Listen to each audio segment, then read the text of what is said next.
Sinabi ni Herlene Budol na pwedeng kasuhan ang nagpakalat ng mga screenshot ng private conversation nila ni Rob Gomez. Sinagot din ni Bianca Manalo ang kumalat na conversation nila ng aktor. Saksi, si Nelson Canlas.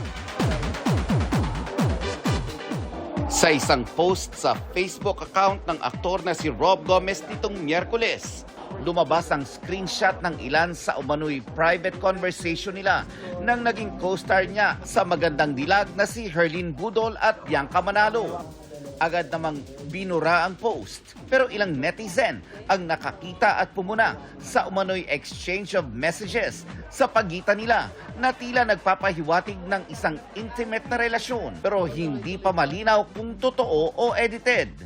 Sa kanyang post sa X, nagtanong si Herlene, "Bakit ako nakaladkad?" Dagdag pa ng kapusok comedian and beauty queen, kapag dedicated daw siya sa kanyang trabaho ay gagawan siya ng issue. Hindi rin daw ito ang unang pagkakataon na nachismis siyang buntis. Sa isang bagong pahayag, sinabi ni Herlene na kung sino man daw ang naglabas ng screenshot, yun ay pwede raw niyang kasuhan.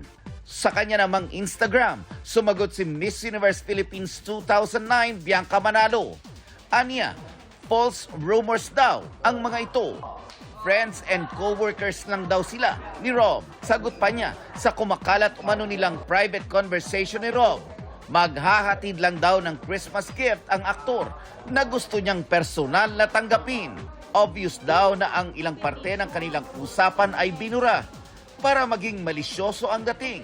Upsetting din daw na inilathala ang mensahe nang wala siyang pahintulot at paglabag daw ito sa kanyang privacy.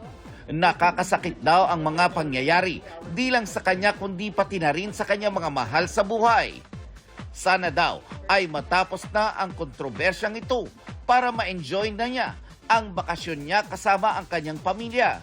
Sinusubukan pa naming kunin ang panig ni Rob, pero sabi niya sa isang pahayag sa pep.ph, may kumuha at gumamit ng kanyang cellphone nang walang consent noong Miyerkules at nag-post sa kanyang account para palabasing siya ang gumawa nito. Nadamay daw ang kanyang mga kaibigan at co-star na sinusubukan lang siyang i-cheer up sa panahon na may pinagdaraanan siya.